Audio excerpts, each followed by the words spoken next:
Welcome to the apex of sports ownership, the Apex Athletic Collective. Welcome everyone to episode 41 of Instigate Success, building an ABA franchise. I am your host, Jake. I am here this week to discuss the ABA Championship weekend. We also had the All-Star weekend, a bunch of other stuff to wrap up the ABA season. For the Instigators as well as the teams that were there in the Final Four. The Instigators did have one representative down in Alabama this weekend for the All-Star weekend. I had the chance to go down there as well as our player. You can see there, Hollywood AB, the 7-footer himself, Alex Brown, was named an All-Star for the ABA All-Star game. So he was down there for the festivities as well. And we'll jump into that. So this past weekend, like I said, I was down there. I was the owner representative for the team at Spring Hill College in Mobile, Alabama for All-Star Weekend as well as the championship events. This was their sign when we walked up to the venue. So maybe something we could help them out with next year, make some bigger signs, get some more attention. But it did say welcome, you're here. So that was how we found the venue for Spring Hill College. Mobile, Alabama. Alabama is the next state to Florida, which I live in, but I think it was still like a 7-ish hour drive. And then there's the time difference. So it's an hour difference in time. But definitely shorter than it would have been to drive from Indiana. We did fly in AB for the weekend, but we got to hang out, so that was fun. They had plenty of stuff on the schedule for the weekend, so that flyer there, it did list a bunch of different things. I think it had like celebrity game, all-star high school shootouts, as well as like a cheer championship, among some other stuff. Then there was the all-star game for the ABA, all-star festivities, including three-point and slam dunk contest. And then the Final Four games, as well as the championship game for the ABA. We went there and we got there early. We thought things started at noon on Saturday, but it turned out that not all of this stuff that we had thought was happening was happening. So we actually got there a little bit earlier than we needed to, and we had stuff going on at 2, which was the kind of like introductions for the All Stars, as well as signups and stuff for the three-point contest and slam dunk contest. And then around 4 o'clock, they had the All-Star game on Saturday. And then around 7 was the championship game. Friday night, they had both of the Final Four games, so the semifinals, which wound up leading to the championship. We'll jump into the stuff that relates to the Instigators first. Since we were there for All-Star Weekend, we'll cover the All-Star Weekend first, then we'll jump back into the Final Four in the championship for the ABA. But you can see there's our man, AB. He was there representing the Hoosier State Instigators.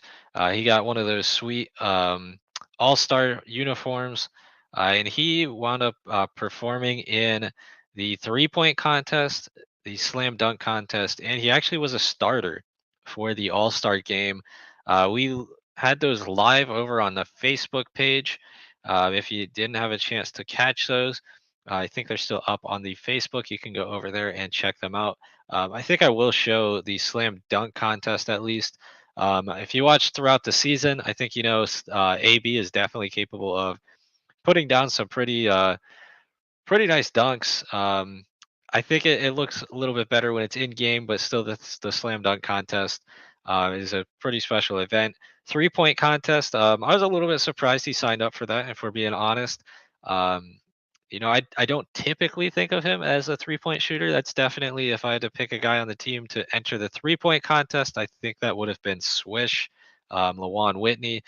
But we had one guy down there for the All-Star game, and he was trying to get the triple crown. Trying to get the trophy for a 3-point slam dunk, and he wanted to get that MVP for the All-Star game. Um, but yeah, I think he wound up with 6 points on the 3-point contest. So not bad for a center, a 7-foot guy. He still hit a couple of shots. Um, and he was still warming up. It's what this screen caps from. It was his analysis of the 3-point contest.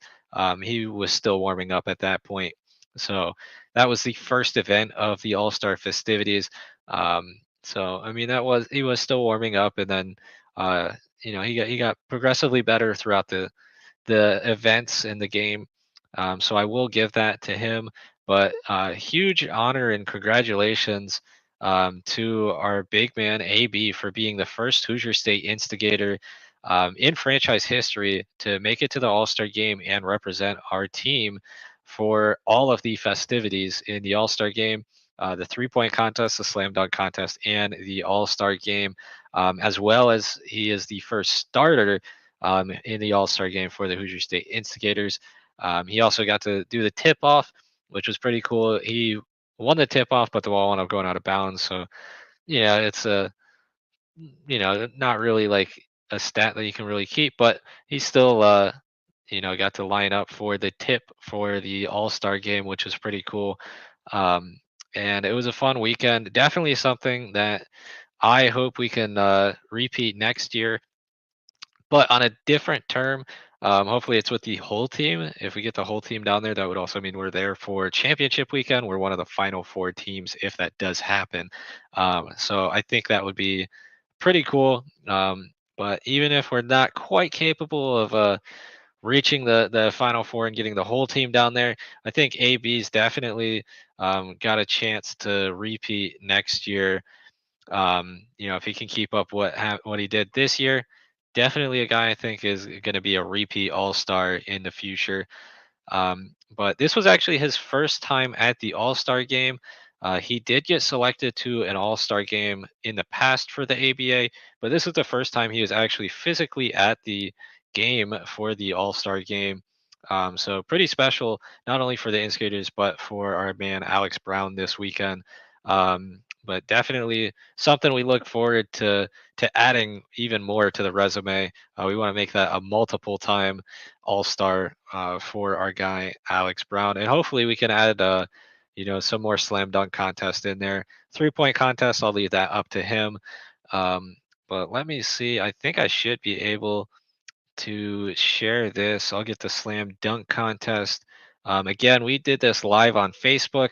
I didn't have the whole setup that we had throughout the season for the live game streams, so I was just streaming it on my phone. I didn't really provide commentary because if I had the mic set up, it was actually draining even more battery from my phone, and I just wanted to make sure we got all of the footage we could um, for this weekend.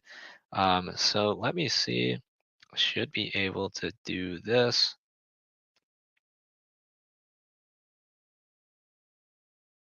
We'll jump over to the Facebook page.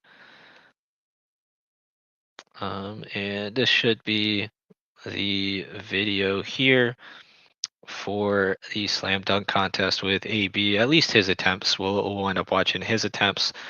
Um,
Hey, Sean, how are you?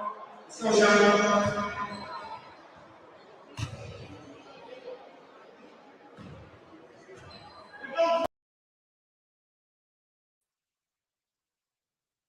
Yeah, so that was AB's All-Star Weekend slam dunk contest attempts. He had two out of the three that counted. So that might have hurt his score a little bit. I also think him being 7 foot, he kind of made those dunks look a little too easy. I think that was the criticism that we heard from the sideline and from some of the other players as well. Is I guess he just made it look a little too easy. Some of these other guys are a lot shorter than him, and they did some moves that were kind of similar, not quite the same though, if we're being honest. And they wound up progressing and uh, wound up win. Someone else wound up winning the slam dunk contest. I think if we go back next year, though, we'll talk that over and have a little bit more planned out for the slam dunk contest. We'll have some more stuff kind of choreographed, but I think we could definitely make that something to focus on for next year. I think that's a contest that AB is definitely gonna be capable of winning. A little biased. I think he probably should have at least made the final round. And their layout was a little bit different than some of the other slam dunk contests, like the traditional NBA slam dunk contest. You have the guys rotate. One guy will dunk, and then the next person up will dunk. You get three attempts for one dunk, and there's a time limit on that. This was kind of just you had to get three or four dunk attempts, and it was supposed to be, I think it was four dunk attempts, and then your top three count. So it was a little bit different. And then after each person did their run, it would go to the next person instead of it being one dunk, a little bit of a break, and then going to the next contestant. So I think that also was a little bit different for us to get used to. So you kind of had to think of these on the fly. But now that we know that for next year, I think we can plan out like three solid dunks. And I think he'll be at least placing into the second round next year. But I think we could almost anticipate a slam dunk championship at some point in the future for AB. But got a close up here of the jerseys. Those jerseys were pretty cool. I know we kind of ragged on the ABA a little bit for the graphics they've been putting out for the week for the championship week, because a lot of it seemed kind of Mardi Gras themed. But their championship and All Star weekend was in Mobile, Alabama. Um, but driving through Mobile, I can tell you there are a lot of those like military ships. So that's a pretty cool touch. That wasn't seen in the flyers, but on the jerseys and the shorts it was. And it something else to point out, if you happen to catch that game, or if you go back on our Facebook and rewatch the stream, we have all the festivities on there: the slam dunk, the 3-point contest, as well as the All Star game. Um, the shorts that I show here are actually a little bit different than the shorts they handed out to the players during the game. Um, the shorts during the game were pretty much blank and then just had the number and the ABA logo. These ones had the extra designs on them. And AB actually wound up wearing these type of shorts instead of the ones that they handed out during the game. So if you watch the streams, you'll see he's the only player wearing different shorts than everyone else. So just little Easter egg to keep an eye out for. But these did look pretty cool in person. I don't know if the picture does quite the justice, but in person they kind of pop a little bit, and they're pretty cool jersey. Um, but yeah, I mean that's pretty cool to see for the All Star weekend to have our guy AB down there. Um, then we have our winners from the weekend. So the slam dunk champion was Sean Hall. the Gulf Coast Gladiators. And I took these screenshots from the ABA Instagram. I did crop them just so that I'd still have the information, because these guys do definitely deserve their props for making it to the All-Star weekend, winning these awards, as well as the champions for the Final Four teams as well. But I mean, obviously, he deserved it. He did some pretty nice dunks as well this weekend. I don't remember if he was the guy, but I know there was one player that was throwing the ball off of like some of the banners that were hanging, and trying to attempt to dunk off of those. That didn't get pulled off, but had that been pulled off, I think that player I don't. Yeah, I think it was a different player. That dunk I think was attempted like 3 times and it never wound up landing. So I don't think that player advanced. But had that advanced, that would have been a crazy dunk. I think that would have been hard to compete against. My memory is correct. I think Sean Hall had some pretty significant force with a couple of his dunks. I think that was what differentiated him from some of the other contestants. And I think he might have been one of the players that jumped over somebody, like a teammate or someone.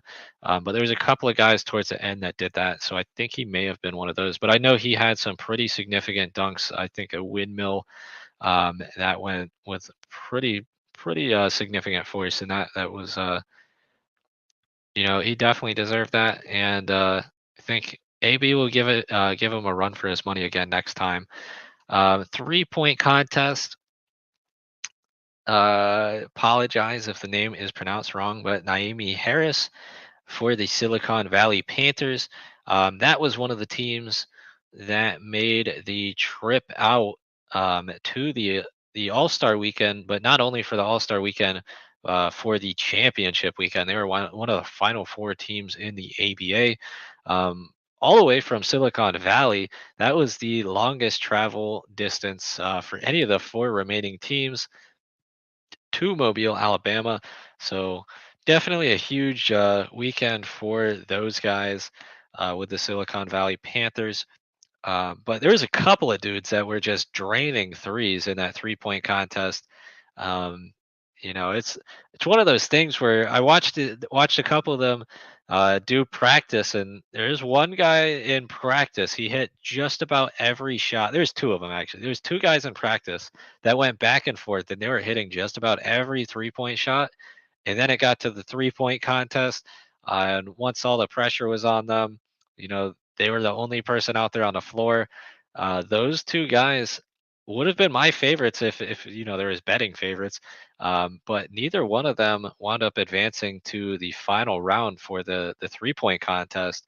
Um, but there's still some other guys that were hitting like 75% of the shots in practice and warm up, and this just because you're great in the practice doesn't necessarily mean that 3-point contest is going to be the same way. We saw in the NCAA 3-point contest just not too long ago, a few weeks back, maybe a month or so. Jack Golke, the Oakland shooting guard that lit up Kentucky and knocked them out of the March Madness tournament. He was the favorite to win the 3-point contest, and he actually didn't even progress out of the first round.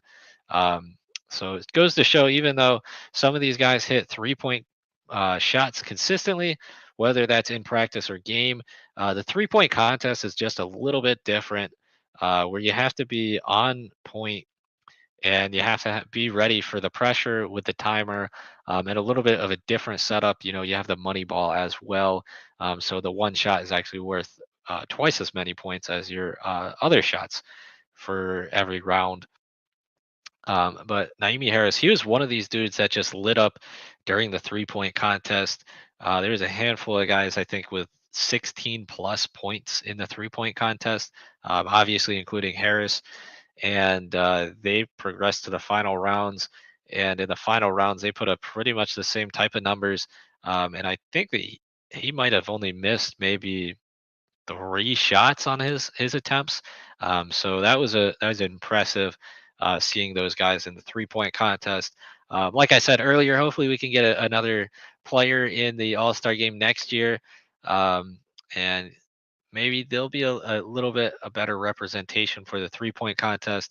I think Swish probably would have fared a little bit better than 6 points, but who knows? I mean, we'll see. We'll see next year. Maybe we can get him down for the All-Star game. Um, but anyway, that's a fun festivities for the All-Star weekend, the two contests they had, the 3-point and the slam dunk contest.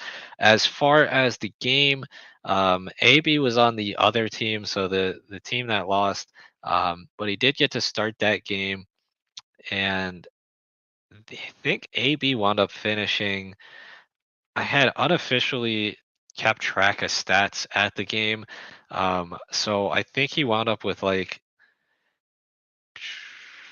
11 points. Let me see. I know I wrote it somewhere. I know 11 points though was the point total. I think 4 rebounds. Yeah. I had 11 points, 4 rebounds, 3 assists, 2 blocks. And I had one something else, but I don't remember what that last one. Oh, 1 steal. 1 steal. That's what that last stat is. Um, but he definitely in the first half did not get the ball quite as much as him or I had hoped. Uh, Pretty much, I think the times he touched the ball was off of a rebound. I think he had 3 of his rebounds in the first half, and he had three assists, I think, in the first half as well. So he got the ball passed to him outside, and then he made some passes inside to get those assists. Um, but they really didn't start feeding him down low until a little too late in the game, in my opinion. Um, the team he was on with the white jerseys, they were down, I think, about 11 or so, maybe 13 at half. And they started feeding him in the late third quarter. They started coming back in the fourth, and he really got the ball more in the fourth quarter. But once they realized, having a 7-footer, you kind of just got to throw it to him down low, and he's able to, score on top of these guys. And that's what he wound up doing. I think he finished the first half with maybe 2 points. I think he just had free throw attempts off of a foul, and he drained both of those free throw attempts. So I think, if my memory is correct, he had 2 points in the first half and then 9 in the second half, just to show a little bit of the disparity with the game plan.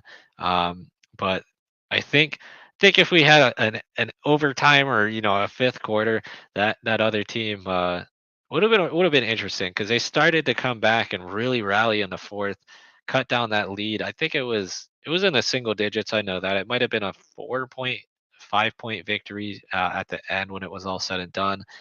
Um, but I mean, all these guys are all stars, so they definitely playing against some of the best players in the ABA. Can't really complain about that. But I think AB definitely made a name for himself down there. He might be getting double or triple teamed going into next year for the teams that caught the All-Star game. They're definitely going to have to write a game plan for him. But yeah, in that fourth quarter, he started feeding him, throw the ball down low, and then he had some pretty nice dunks towards the end of the game. It kind of got some momentum towards his team, but unfortunately, his team was not the victor in the end. That went to the uh, the team wearing black, and the head coach for that team was the head coach for the War Dogs, and the MVP was David Jones of the St. Louis Spirits, both pictured there. So congratulations again to all the people who won awards this weekend for the slam dunk contest, the 3-point contest, as well as the All-Star game with the MVP trophy. Next year, we're going to try to hopefully take home at least one of those trophies, maybe all 3 of those trophies. But that was at least AV's intention this year going down there, was to try to come home with all 3 of those trophies. That's why he signed himself up for that 3-point contest, the slam dunk contest, and then he got nominated for the All-Star game. Um, and that was real fun to be involved with the All-Star festivities. Um, but didn't quite go our way when it's look at it on paper, but it was still a great experience and something we look forward to next year. I know it was in Mobile this year. Threw out some ideas for next year. I don't know if the ABA watches this or if they kind of decide this by themselves. But if there's some input, I know I heard from AB and some other people that Las Vegas would be an ideal um, destination for next year. Definitely think that would be a fun place to go to. So I'll throw my name in there too for the petition to go to Vegas for the All Star game and the championship weekend for the ABA next year. Again, I don't know exactly how that works. If they decide that or if they listen to some of these other teams, but I think if I had to guess, it would probably be some kind of rotation between the regions of the ABA. You have the Central, the East, the West, and the South. So this year was in the South. I would imagine they're not going to repeat in the South. So we'll have to wait and see for that. But anyways, the Spring Hill College facility, that was a very nice facility. Um, and a great venue to have the All-Star weekend and championship weekend for the ABA. Jumping into the Final Four and the championship weekend aspect of it, um, the well, this is actually the second game. I guess I have it out of order. But on Friday night, the whole weekend was full of great games. Um, it's the Friday night, the first game was the Chicago Fury Silicon Valley Panthers. But the second game, I have that listed first here, was between the Silverbacks and the Bulldogs. And I know we mentioned this in the past, but I definitely had pretty high expectations for the Bulldogs going into this game. I know Binghamton had some pretty decent games throughout the season with a very respectable record. And they also took down Buffalo, the Buffalo Extreme. That was a team I had my eye on throughout the season that I thought would be a contender. And they were able to handle the Buffalo team pretty well. But once it came down to the Final Four, the Silverbacks were able to edge out the Bulldogs with a 1 point victory. Definitely, all these games were very close and back and forth type games this whole weekend. And I think the game with the biggest discrepancy in points was actually the All-Star game. And that goes to show you these Final Four teams, they really uh, all were there to compete and bring home the championship for their respective region and division. Um, but yeah, when it came down to the wire, the Silverbacks were the team to progress to the championship. Um, and again, the Silverbacks are technically the home team. If you want to break it down into the regions, they are the representative for the South region. So they wound up winning that, and they had a chance to move on to the championship and represent the South in the championship. They took down the North. The other game, the first game of the weekend, was actually the Silicon Valley Panthers and the Chicago Fury, as I had mentioned. Silicon Valley coming all the way from California, definitely the longest travels, representing the West region. And the Central region, our region, was the Chicago Fury, who took down the Indiana Lions for the rights to that. And again, another 1 point victory for one of those semifinal games. So all four of those teams definitely real close if you do the power rankings. Um, real close between all of those teams. But the Silicon Valley Panthers, if you look at their record again, this was another one of those games where if you look at the record, the team with the slight underdog was actually the team that wound up victorious. But Panthers had a great season, um, and the Fury, going into the Central Championship, I'll be honest, I don't think that was the team that we had anticipated representing the Central region. We thought probably the Lions, being the defending co-champions for the year prior, um, or maybe the Kings. The Kings were pretty impressive in the regular season, but we mentioned in the past, a lot of their key players were not on the team for the playoffs. They had other commitments, with Cam Mitchell especially being the leading scorer for the Kings in the regular season. That was a huge difference in the playoffs. But the Fury, when they matched up against the Lions, they held their own, and not only did they held their own, they actually kind of dominated the Lions. They held the Lions, I think, to like 9 points in the first quarter, something ridiculous like that. They were up by like 15, 20 at half, and they just kept building their lead, and it just was an insurmountable amount to the point where the Lions really never had a chance against the Fury. But the Fury, again, they're representing the Central region, which would be the region for our team, the Hoosier State Instigators. And so, if again going into the weekend, if we had to pick a team to root for, that was going to be the team to root for. And then for the second game, again, my bias would have been towards Binghamton with the Bulldogs.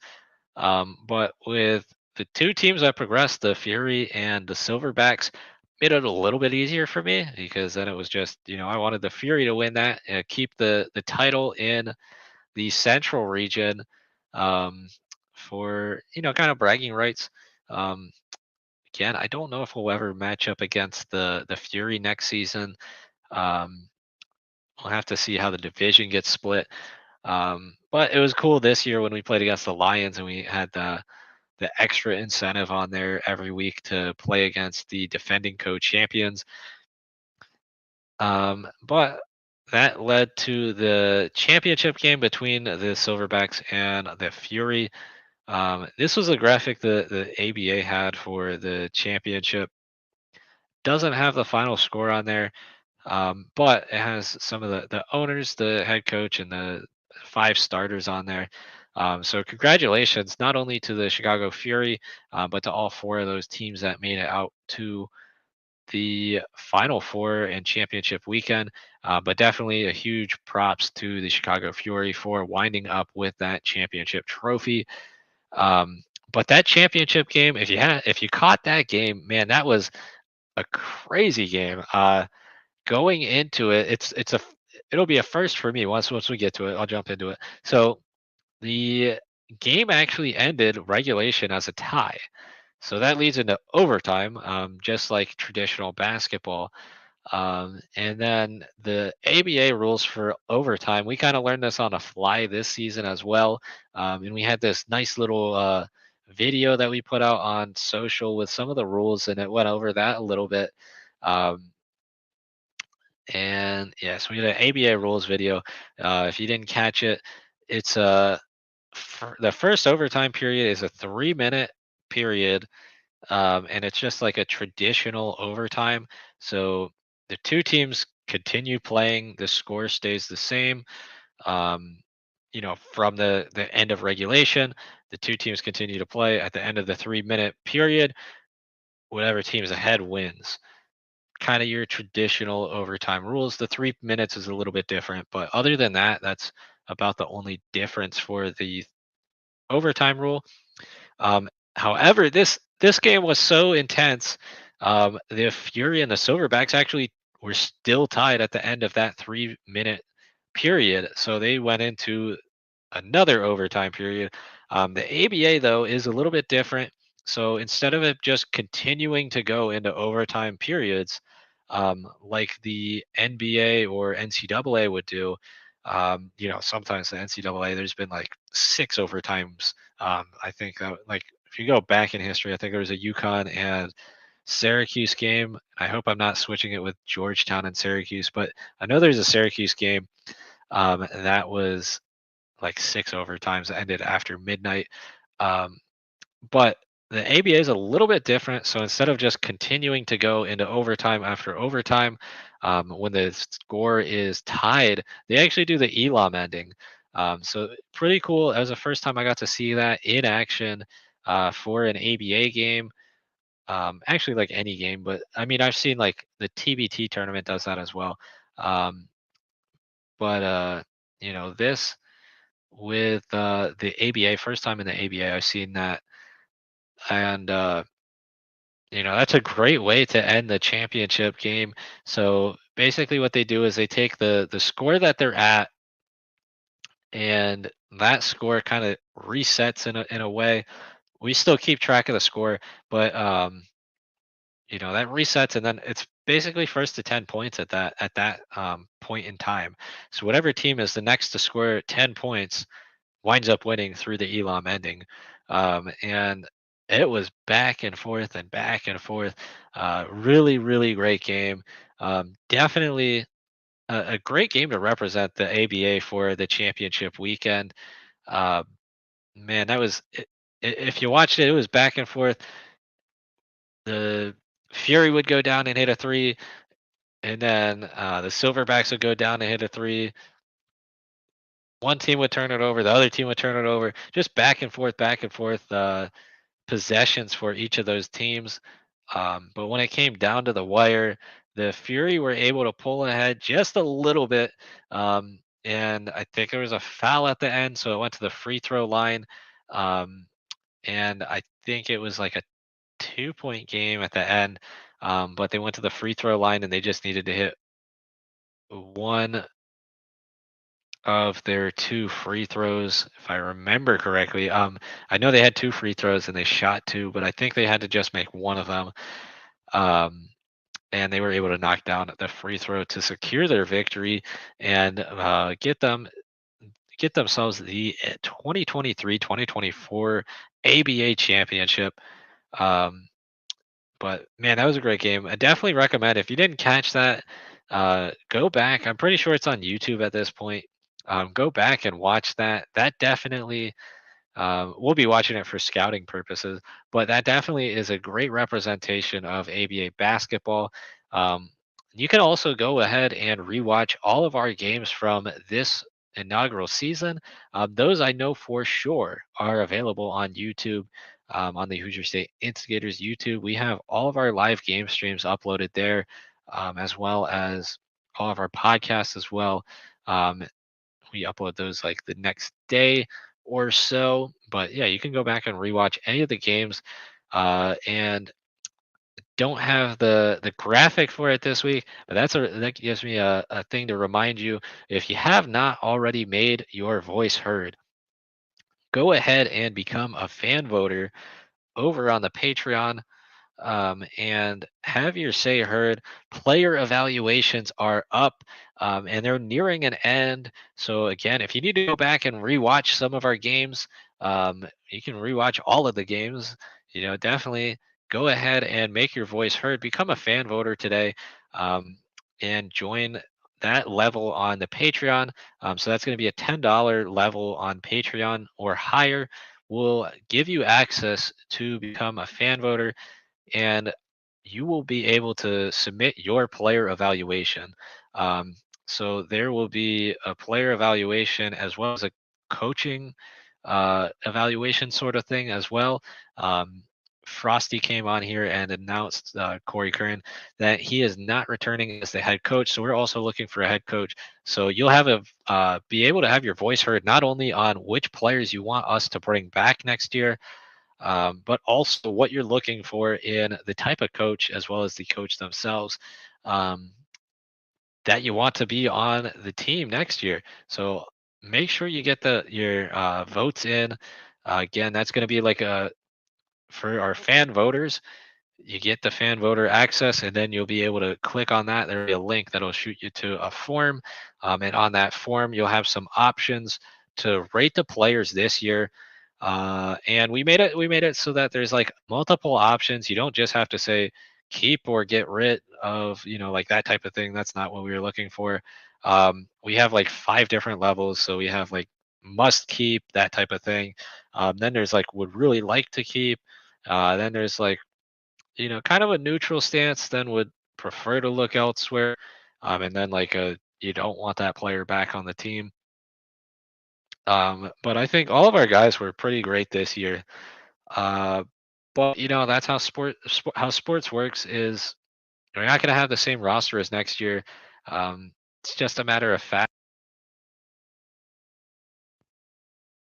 Just a matter of fact, that every year there's some kind of changes. We do know for sure that coach is going to be changing, um, but there's multiple aspects that go into the players. So not only is it the player evaluations we're going to be looking at, but there's also going to be negotiations with the players as well. We build this platform for our players to excel, and that's what we hope to grow on, is to recruit more people that hope to continue to grow in the sport of basketball. And our goal not is not only to have them as instigators, but we would love to see them progress and continue to go up the ladder as far as the basketball chain goes. I know we've got players over in the TBL now, um, and then hopefully we can continue to progress that chain. I'd love to see if we could get some guys in the G League eventually. Obviously, the goal is going to be the NBA, but that might be a little bit further down the road. But if we can continue to get guys to go from our team to the TBL, as well as some other leagues, and then hopefully we can eventually get somebody out in the G League. I know we definitely got guys capable of doing that. But again, so just because we have all the votes and everybody says we want that player back, there's some stuff that's outside of our circumstances. I'm not saying that's going to happen, but it could happen.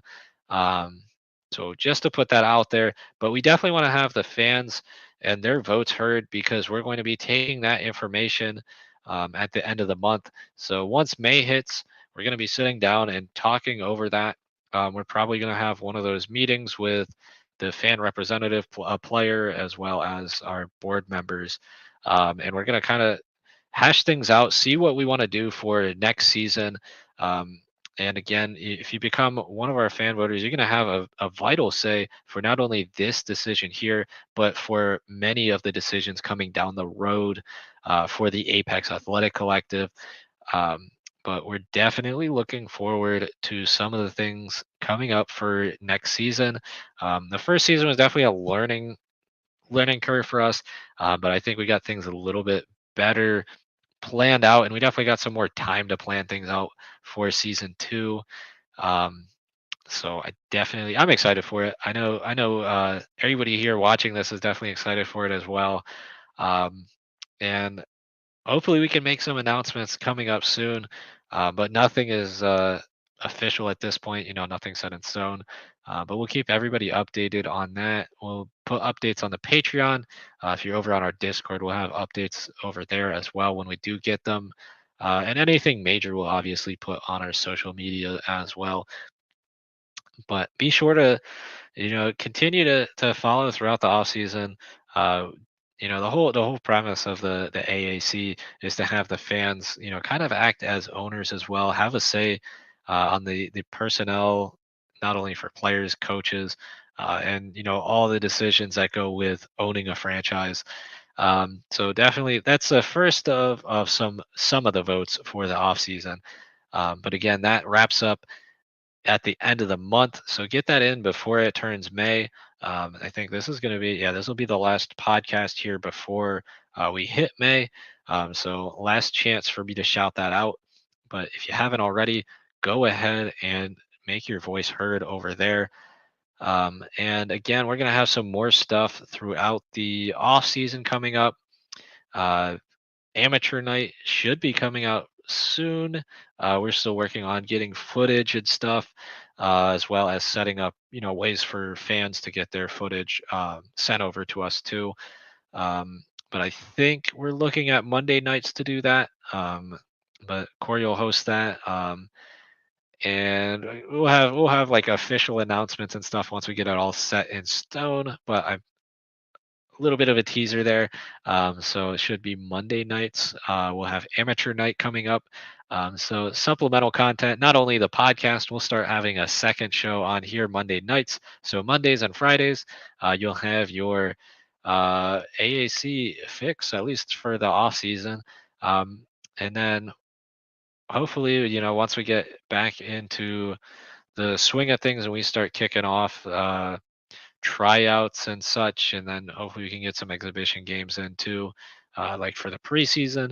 But I'm sure we'll have some content up for that with the streams of those. And then obviously once we get back to regular season, we'll be streaming all our games, all the regular season games as well. And hopefully, our plan is to try to improve it a little bit.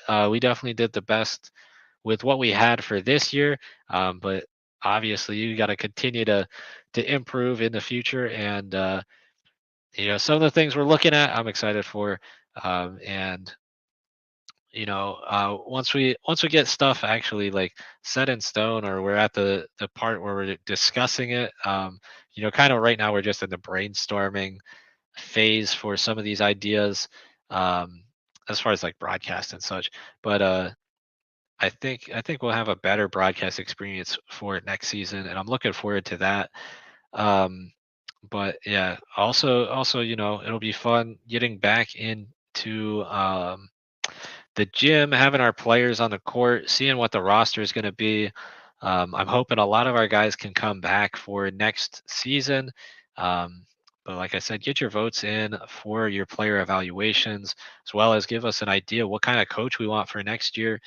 um, do we want a up tempo coach, somebody that's pushing the ball, trying to run fast breaks, focusing on that? Somebody that wants to slow things down, kind of set up plays, a mix between the two. You want somebody that's super hyperactive, or you want one of your older school coaches that kind of sits back and then just has the outburst. And when they have the outburst, that's like you gotta kick it into another gear at that point. But that's what we have these votes up here for, and we'll have discussions going into the off season to see exactly what we can do. But we're definitely going to have look over these votes at the end of the month and go over them, see what we're looking to do next year and next season. But for ABA news, I think that is going to be all the ABA news. Um, but fun weekend. I definitely hope we can be back next year again. Like I said, with hopefully the whole team. If we can get in the final four. Um, just outside of the ABA, a couple of things going on this weekend in the sports world. NBA playoffs continue. There's been a couple of upsets so far, which is always fun to see.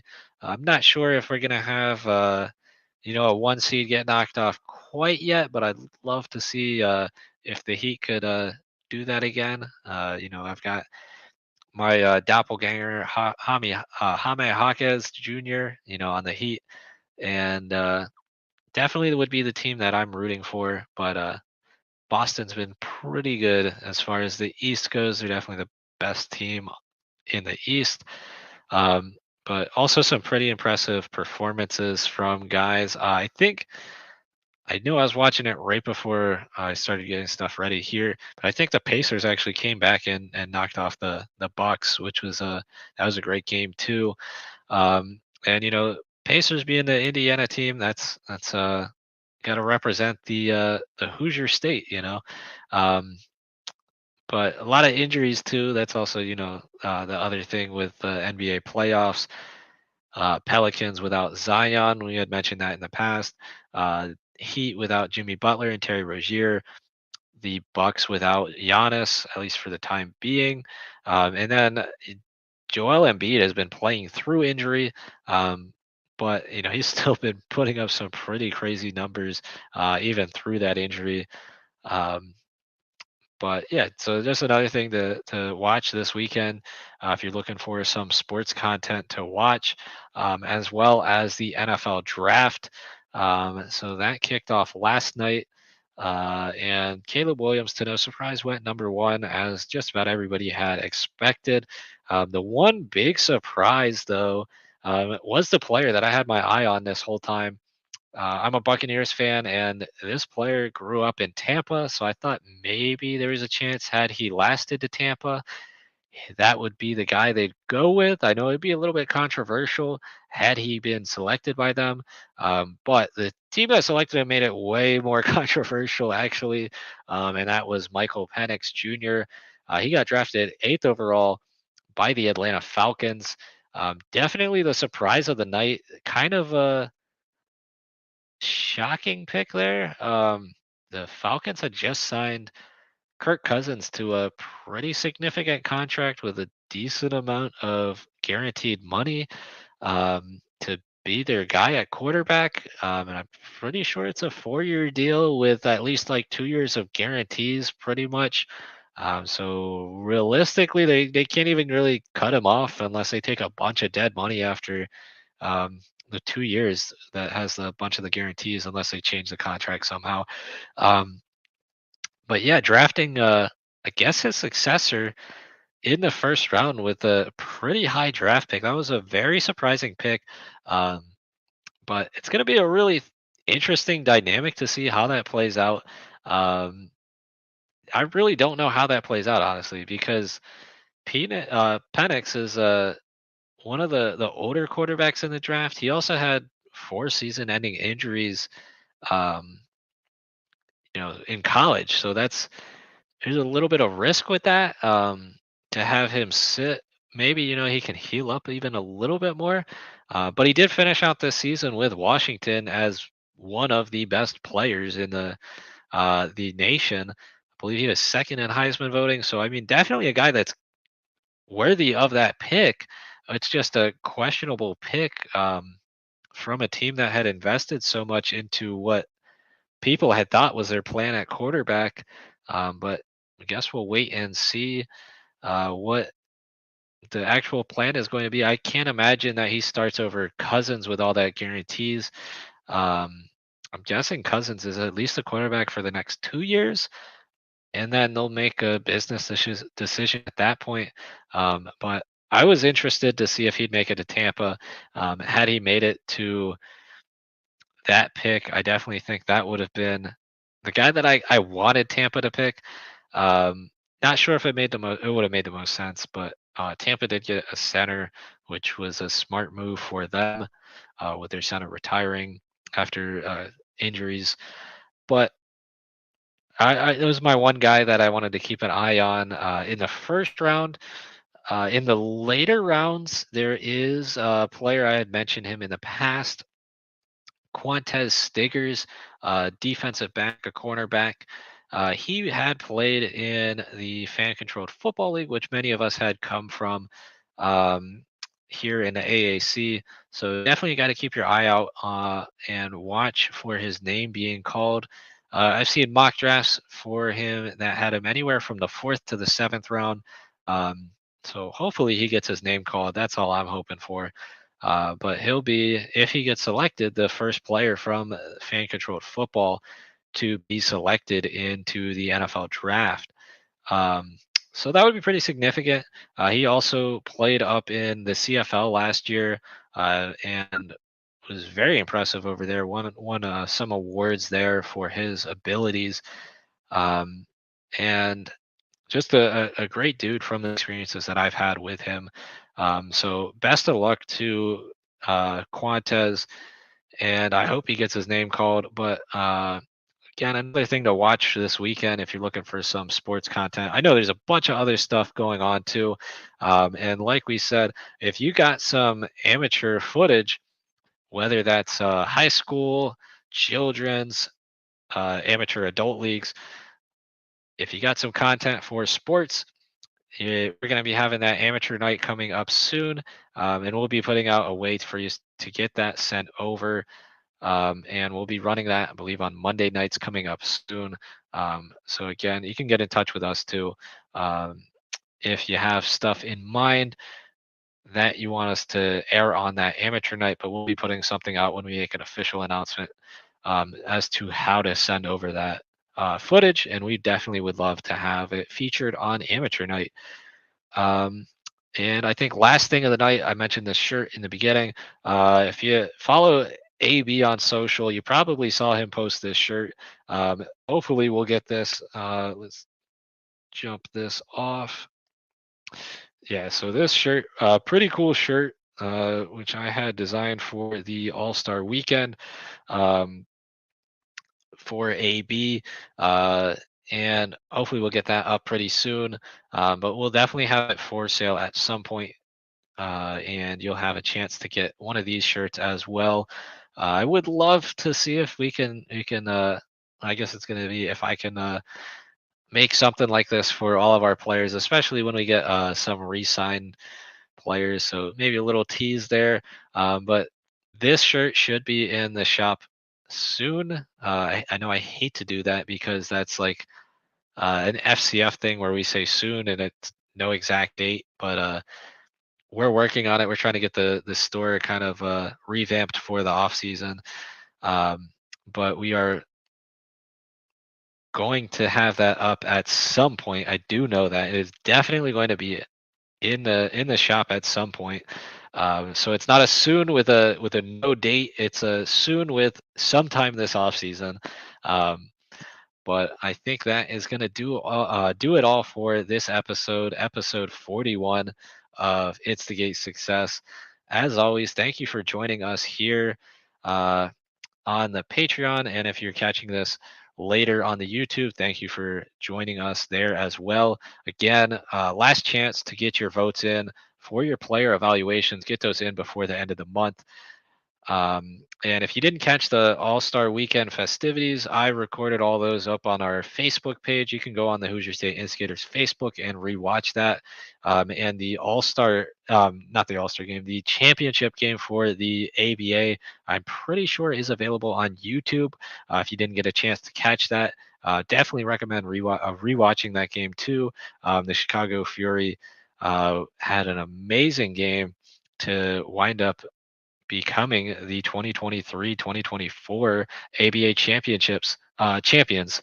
Again, congratulations to everybody that was out there for All-Star Weekend, especially our guy AB being the first Hoosier State Instigator in the three-point contest, slam dunk contest, and as a starter in the All-Star game, as well as all the other teams out there, and especially the champion Chicago Fury, keeping it in the Central region. That does it all for tonight. As always, until next time, be great and instigate.